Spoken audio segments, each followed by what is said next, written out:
还记得小的时候，我很喜欢那种蓬松的公主裙，我哭着闹着跟我妈妈要了好多次，但是因为那个时候家里条件有限，所以当我长大，我也没拥有过。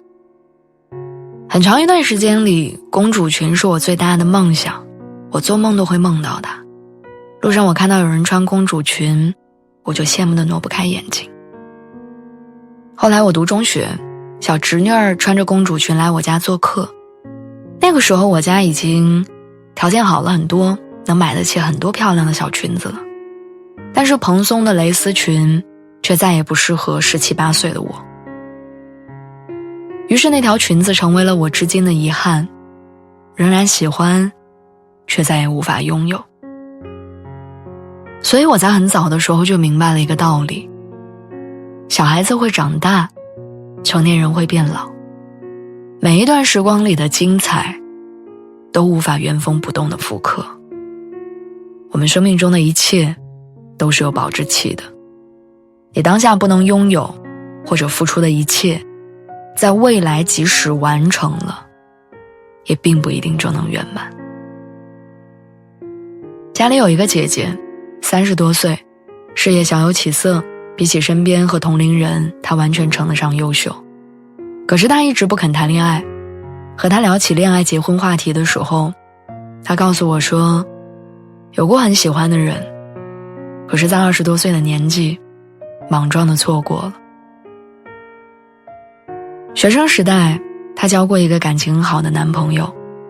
毕业之后，男孩去了深圳工作，眼见有很好的发展前景，可在邀请他一起去打拼的时候，姐姐拒绝了。那时候的他太普通，他担心稚嫩的能力和心智配不上那个大城市。他不是不想去，只是决定留下来，悄悄进步。所以他把那段感情封存起来，像是放进了一个保鲜功能很好的冰箱。在往后的时间里，他一直努力变得优秀，就好像比从前进步一点，那段感情的筹码就多一点。可是最后那段感情连1年的时间都没撑过，两个人已经过期了。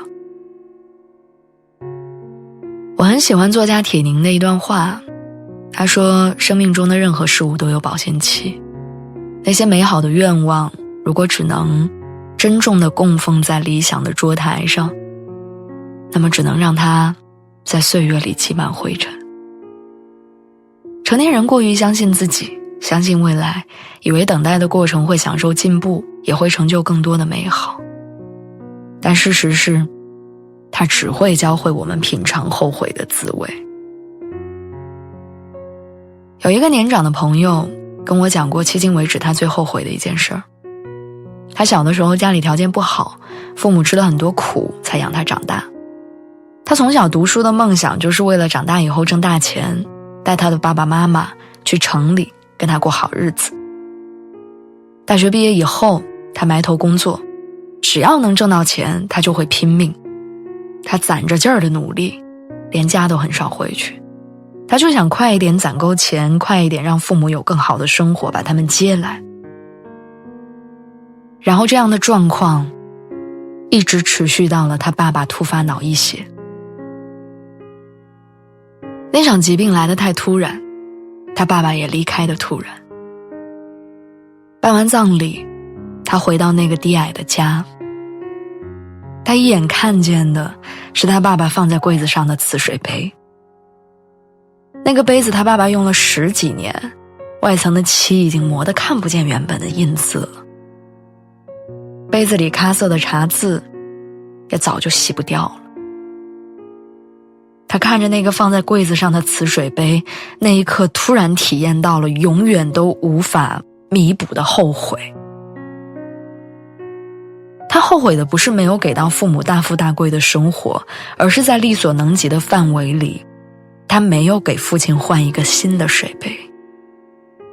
他后悔的不是没有加速实现人生的愿望，而是在能够拥有的当下，他用可见的幸福去换了一个无法预测的未来。以前如果你问我，一无所有的穷小子能结婚吗？满身疲惫的失败者能归乡吗？可能我会犹豫，我会跟你说再等等吧，我会劝你再等一等，再努力一点，等你再富有一点。可是现在我会毫不犹豫地跟你说你能，因为后来也许你有房有车，但那个愿意陪你过穷日子的姑娘，她已经无法耗尽青春在等你了。你也许终会一身金光满身荣耀的归乡，但那些能为你的成功鼓掌的亲人却无法抵御生老病死，等待你了。人生是一场无法预知未来的赌注，你要做的不是加大筹码徒增风险，而是把所有最好的，哪怕不那么风光得意的一切，留给随时都有可能会失去的现在。希望你的人生少一些遗憾，希望从前的遗憾，现在的你都来得及填满。